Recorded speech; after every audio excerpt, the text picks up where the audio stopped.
Donc, revenons à cette astrologie que j'appellerais saturnienne pour simplifier, n'est-ce pas? Parce que je crois que c'est la meilleure façon de qualifier mon astrologie. Et je rappelle que j'ai publié en 1994 l'astrologie selon Saturne. Bon, donc c'est réglé. Moi, je m'adresse à Saturne et pas aux autres planètes sur le plan cyclique. En revanche, je reconnais la valeur des travaux de Michel Guetlin, notamment pour Jupiter et Saturne. Et il y a des Jupitériens, des Saturniens et probablement des Martiens aussi. Mais moi, ce qui m'intéresse surtout, c'est les Jupitériens et les Saturniens. J'ai montré qu'on les avait intervertis et que ce qu'on dit sur Jupiter, c'est Saturnien, ce qu'on dit sur Saturne, c'est Jupitérien. Alors, le cycle reste toujours celui de Saturne, de toute façon, qu'on soit Jupitérien ou Saturnien, parce que Jupitérien, Saturnien, d'après Gauquelin, c'est le mouvement diurne. Parce que nous, ce qui nous intéresse au niveau prévisionnel, c'est le mouvement de la révolution de Saturne et pas le mouvement diurne quotidien. Donc, ce sont deux astrologies également assez différentes, complémentaires.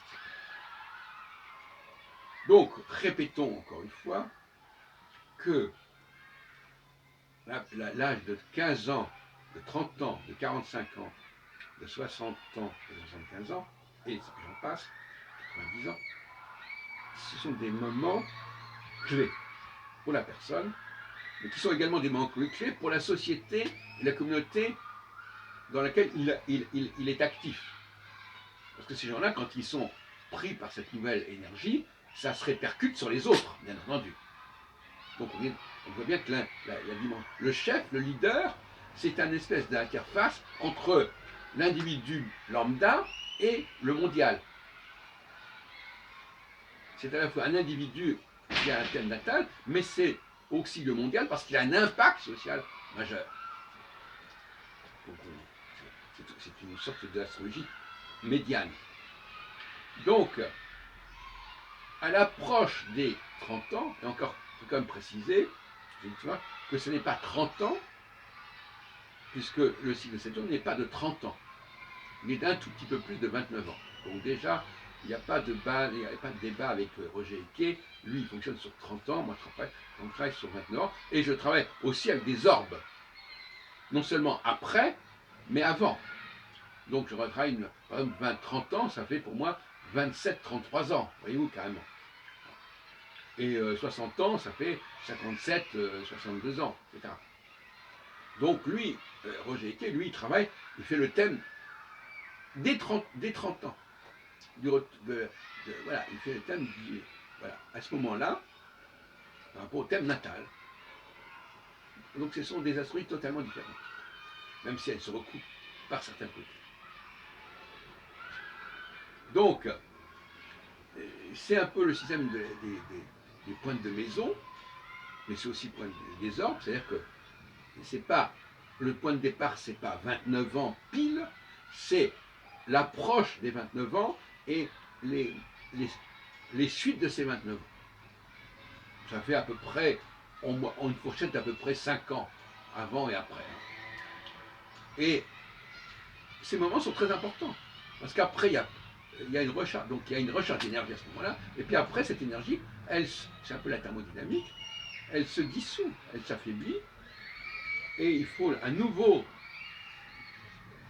élan, 15 ans après, pour que la machine se remette en marche, etc., avec toujours le phénomène de puissance, et puis après, affaiblissement de la puissance. Voilà, donc les règles du jeu sont simples.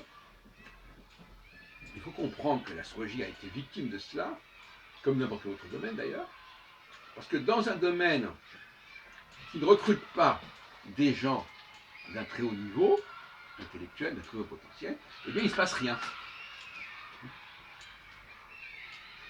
Dans l'astrologie, on peut dire que depuis pas mal d'années, on n'a pas recruté de gens intéressants. Et donc l'astrologie a stagné depuis un certain temps, mais ceux qui étaient là avant, évidemment, continuent à donner ce qu'ils peuvent donner, comme moi par exemple, qui suis entré en astrologie à une époque où l'astrologie était extrêmement attractive, parce qu'il y avait beaucoup de choses qui se faisaient, qui se cherchaient, il y avait une émulation. On n'était pas avec des gens qui appliquent bêtement les règles du jeu, mais qui étaient capables de repenser ces règles du jeu. De toute façon. Donc, il y a un cercle vicieux, Parce que dans un domaine qui est sous-exploité et sous-développé, parce qu'il n'a pas attiré les gens valables, eh ben, ce domaine-là ne va pas avancer. À partir où il n'avance pas, il ne va pas attirer les gens valables. Donc, on est dans un cercle vicieux. Voilà. Donc, pour terminer, l'astrologie que je propose est une astrologie à la fois individuelle et mondiale, puisque ce sont des individus qui ont un impact mondial. Un impact, comme dirait Wolff, François Wolff, un impact paradigmatique. C'est-à-dire que ce qu'ils apportent va se répercuter à de très nombreux niveaux.